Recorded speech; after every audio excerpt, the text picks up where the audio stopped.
On the direction and under the supervision of our course GST and Custom Laws teacher Dr. Dhaniram sir, today I am going to present my views on the topic which is about input tax credit. First of all, I am going to start with introduction.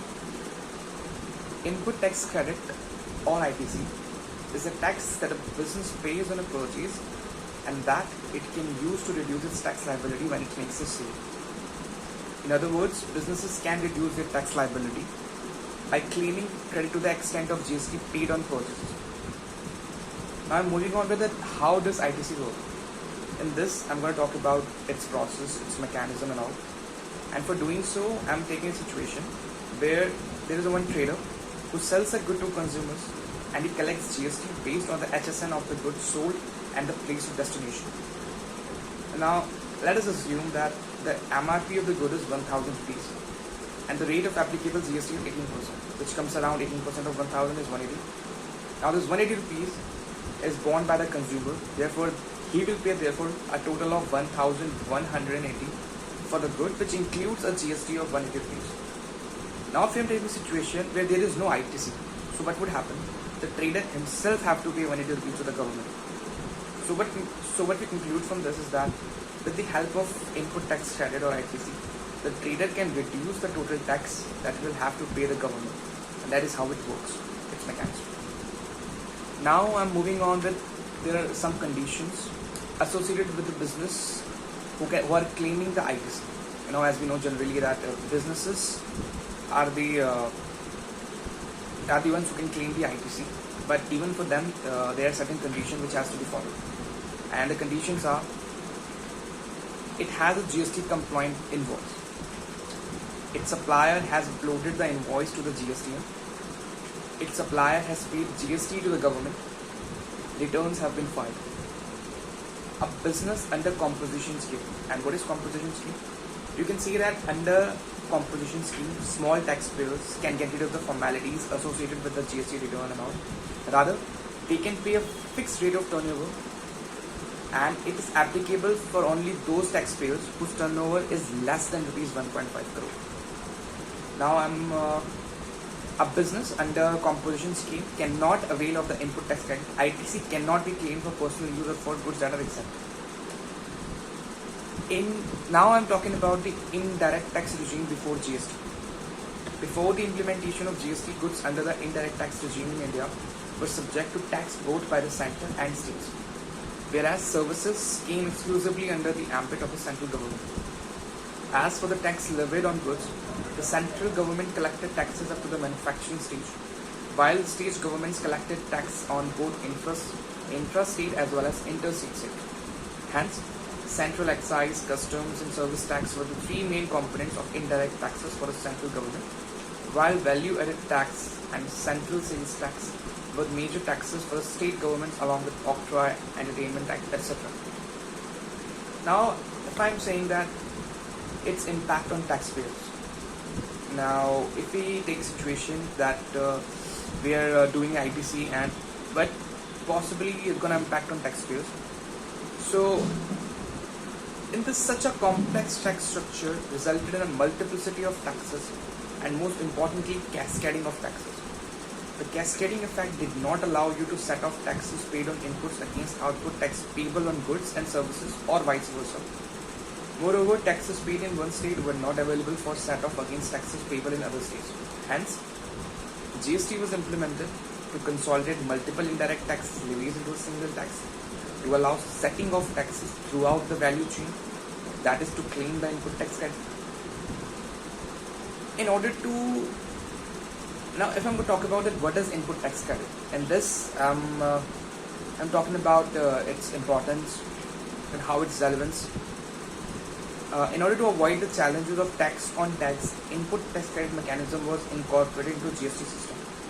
The term input means any good other than capital goods used or intending to be used by you in the course or furtherance of your business, and the taxes paid on the inward supply of inputs, capital and services are called input taxes. These may include integrated GST, central GST, state GST or union GST. Therefore, input tax credit means deducting the tax paid on inputs from the tax payable on the final output by you as a registered taxable person, This means as a recipient of inputs or input services that is manufactured, you can deduct the amount of tax paid on inputs or input services against the tax on your output. Now there are some eligibility and conditions to obtain ITC.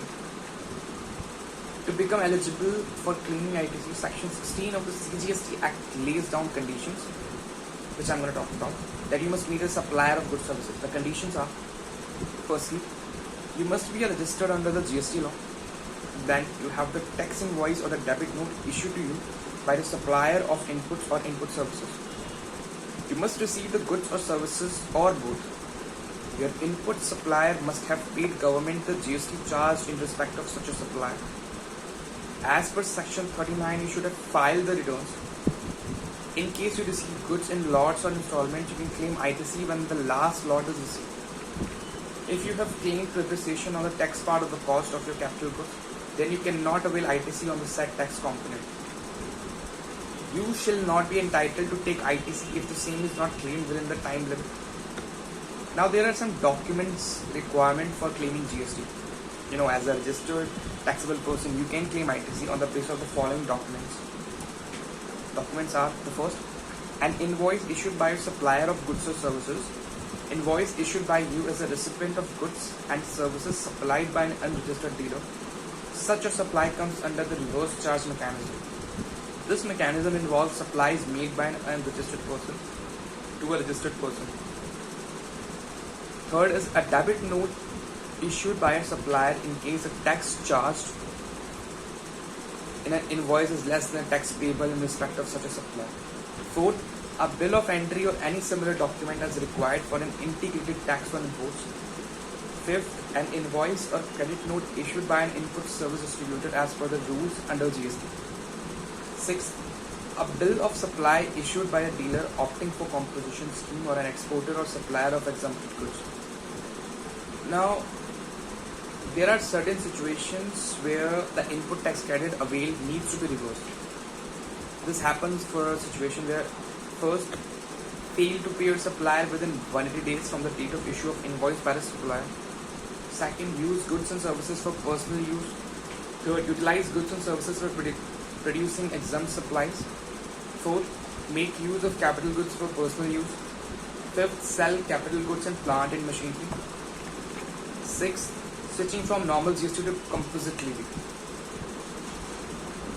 Now, the ITC also gets reversed if your registered is cancelled, registration, credit note is issued to the input service distributor, ITC on inputs used for exempted or non-business purposes more than ITC reversed during the year, ITC reversed is more than the ITC on inputs used for an exempted or non-business purpose. Now, there is a concept called reconciliation of ITC. You know that after the due dates for filing GST returns, the process for ITC matching starts. The online portal of Goods and Services Tax Network GSTN carries out the ITC matching process. All your inward supply detailed as per GSTR 2 filed by you as a buyer are matched with outward supplies as per GSTR 1 filed by your supplier. If the details match, the ITC claimed by you as a recipient is considered valid. In case there is a mismatch, the changes are reflected in GSTR 3. If you fail to deposit tax on the due date or file return within that, then ITC can be denied. And in case any excess ITC is claimed, it is added back to your tax liability as a recipient. ITC under special cases. Now there are certain cases where ITC is concerned. These cases are goods sent to job worker. This case relates to the principal manufacturer who sends the goods to a job worker for further processing. In case you as the principal manufacturer do so, you can claim ITC against taxes paid on the purchase of such goods sent to the job worker. You can claim ITC even if you sell the final goods directly from the job worker's place. That is, without bringing the goods back to your principal's place of use. Thus, goods sent to the job worker should either be brought back to the principal or sold directly from the job worker's premises on behalf of the principal, within 1 year in case of normal goods and within 3 years in case of capital goods. Second situation is input service distributor, ISD. This concept relates to a company that has a multiple units or offices. The ISD refers to an office that receives multiple invoices from the suppliers for the supply of goods and services to the company. Such an office can be in any branch office, head office, or the registered office of the company. Now, when ISD claims ITC for the inward supply of goods and services, it distributes the credit to the beneficiary units. The distribution of ITC among the beneficiary units is done on the basis of the unit's previous year's turnover. The ISD should distribute the credit under different categories like CGST, SGST, UTGST, Union Territory GST, IGST, or cess. Now, third situation is capital goods. ITC can be claimed on the inward supply of capital goods, but where the depreciation has been claimed on the tax component of cost of capital goods, no ITC will be allowed. Further, ITC is not available for capital goods used for non-business or personal purposes. As I've said it before, that there should be a business purpose for claiming the ITC. Second is capital goods used for making exempted goods. Fourth one is sale, merger, demerger, amalgamation, or transfer of business. In these above situations, this case relates to the one where there is a change of the constitution of a registered person due to a sale, merger, amalgamation, lease, or transfer of business. In such a situation, the said transferor shall pass on the unutilized ITC in his electronic credit ledger to the transferee. Thank you. My name is Sachin Mani. I am from class BCom Honors Section B. My roll number is 2106.